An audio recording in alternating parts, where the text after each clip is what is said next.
there are 4 lights. I've added the foundations for my rocks. I've got some rocks here, some rocks there. I think Mars would understand that type of defiance. I thought about this, but I couldn't find a way to bring it into the physical. So I want to explore the pressure aspect when we talk about Mars as a planet or a red planet. We're gonna do that while we watch an episode of Star Trek, of course. And this episode challenges the captain a lot, Captain Picard, especially psychologically. So we're gonna do that while we work on our painting. Near the Cardassian border for an urgent meeting with Vice Admiral Nechayev. Thank you. That'll be all, Commander. Can I get you some coffee? Tea? Thank you, no, Captain. I'm afraid there's no time for the usual pleasantries. Thank you, no, Captain. I'm afraid there's no time for the usual pleasantries. I'm here to relieve you of command of the Enterprise. What?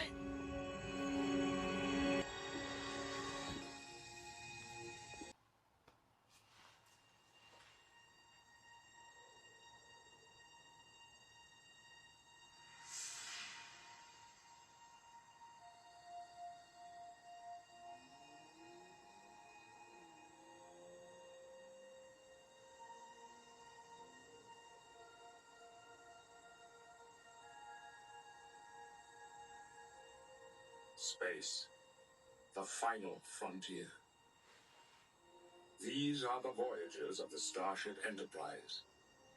Its continuing mission to explore strange new worlds. To seek The Cardassian forces, which were recently withdrawn from the Bajoran sector, have been redeployed along the Federation, preparing for an incursion into Federation space.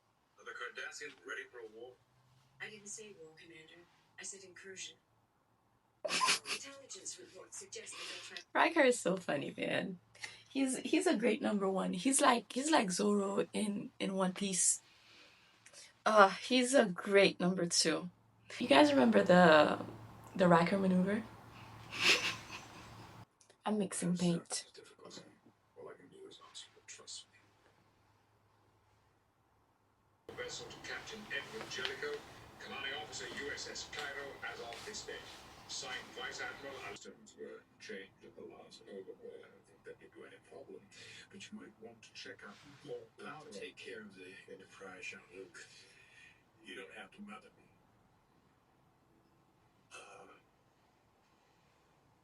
How's your team shaping up? Well, but I would prefer decent intelligence. I don't like this guy. What kind of information? Not Picard. The admiral. I think he's an admiral. He came to take the ship away from Picard. Maybe there's something. I wouldn't survive a day in as a Starfleet officer. As a Starfleet. Pick up the telemetry aboard the shuttle. He just give up the ship just like that. Mars is often portrayed as this barren planet, this dead planet with rocks and heat. It has a lot of rocks and it's very hot, but I mean, there's also survival there, as the heat. Isn't there this saying about diamonds under pressure? If it wasn't for pressure, diamonds wouldn't be diamonds. I don't think Mars is barren. I think heat is survival. The pressure also represents survival and resilience. It's like, hey. I'm glad you're here. I'd like to go to duty roster with you. I'd be happy to, but first, I'd like to talk about how the changing command is affecting the crew. I've noticed some resistance.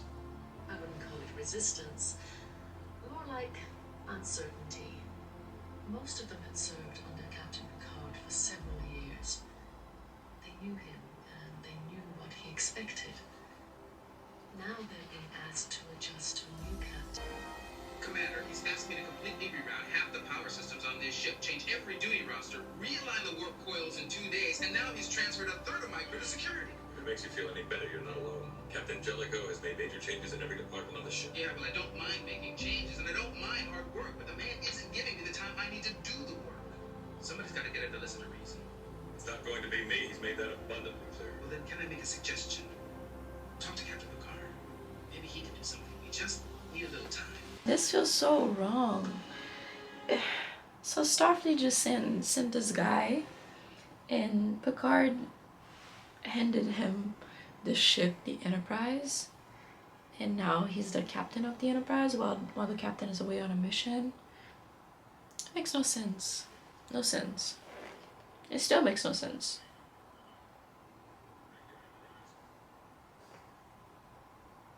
It's so weird seeing the captain on an away mission. Oh, the Ferengi. Okay, I haven't seen Deep Space Nine, so I don't know too much about them.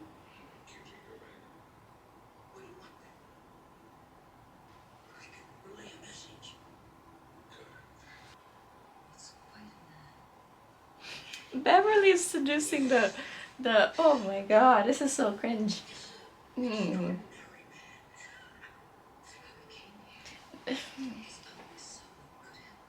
The doctor is trying to seduce the Ferengi. I don't know. I just she's touching his ear.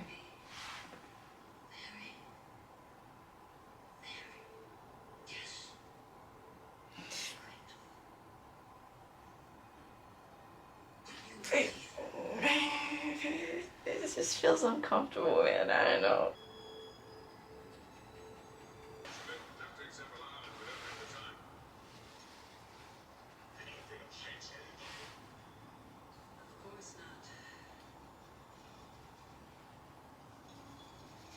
She's afraid of heights, and Worf is afraid of bats.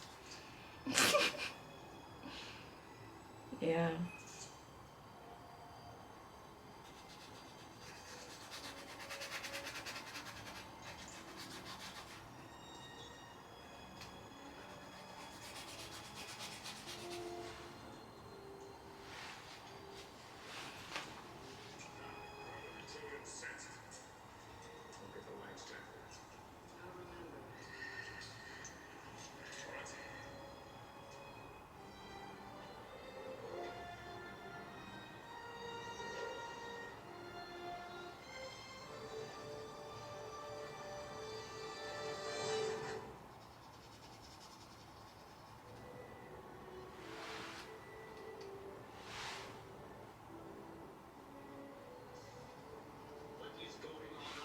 The new captain of the Enterprise was trying to